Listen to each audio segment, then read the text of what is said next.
Hi అండి. ఎలా ఉన్నారండి? అందరూ బాగున్నారండి? ఈరోజు గుంటూరు వారి గుమగుమలాడే చికెన్ కర్రీ ఎలా తయారు చేయాలో ఈ వీడియోలో చూద్దామండి. తయారు చేయడానికి కావాల్సినవి నేనైతే 1 కేజీ చికెన్ తీసుకున్నానండి. దాన్ని శుభ్రంగా కడిగేసుకోవాలండి నీట్గా చక్కగా.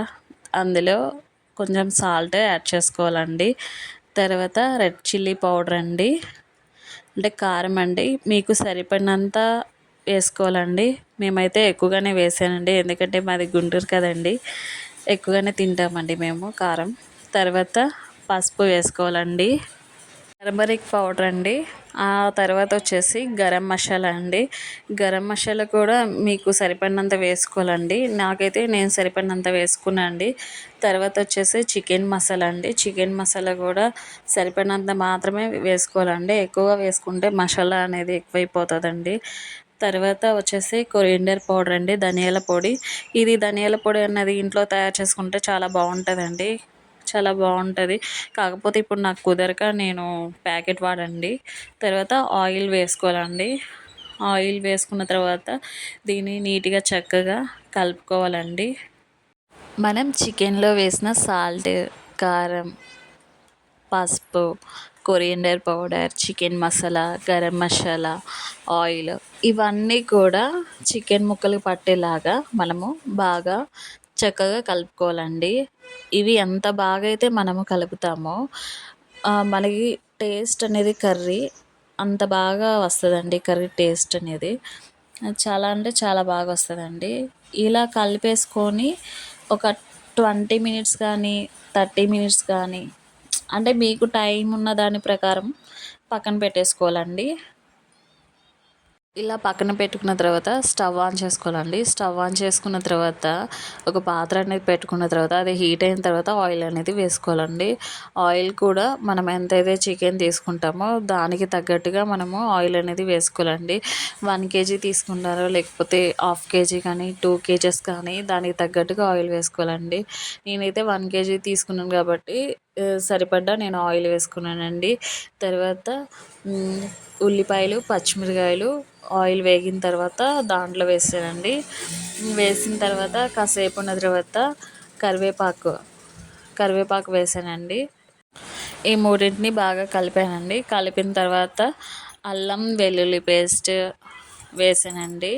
అలాగే కొబ్బరి కూడా వేసానండి. కొబ్బరి వేసిన తర్వాత వీటిని బాగా కలిపానండి. తర్వాత మూడింటిని బాగా కలిపేసిన తర్వాత మిక్సప్ చేసిన తర్వాత మసాలా అనేది వేగిందా లేదా అన్నది ఒకసారి చెక్ చేసుకున్నానండి.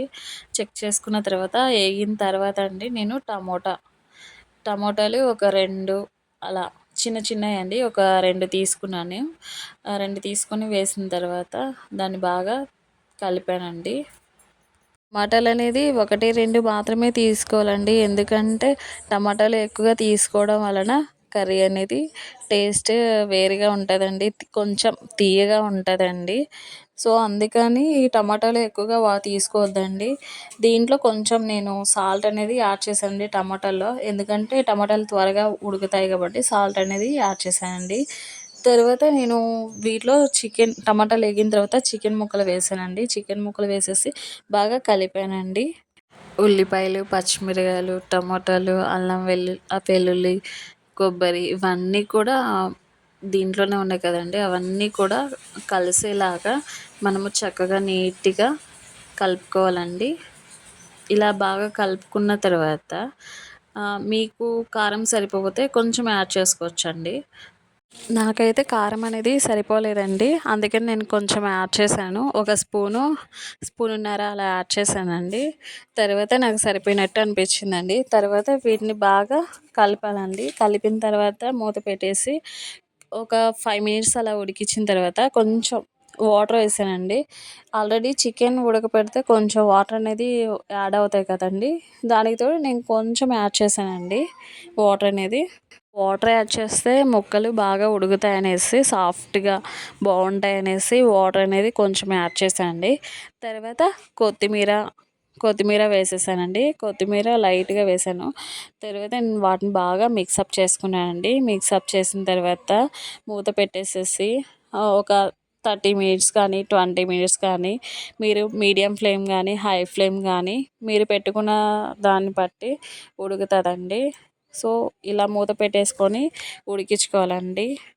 తర్వాత వచ్చేసి మధ్యలో కర్రీ ఉడికిందో లేదని ఒకసారి తీసి చూసానండి. కర్రీ అయితే బాగా ఉడికిందండి, రెడీ అయిపోయిందండి.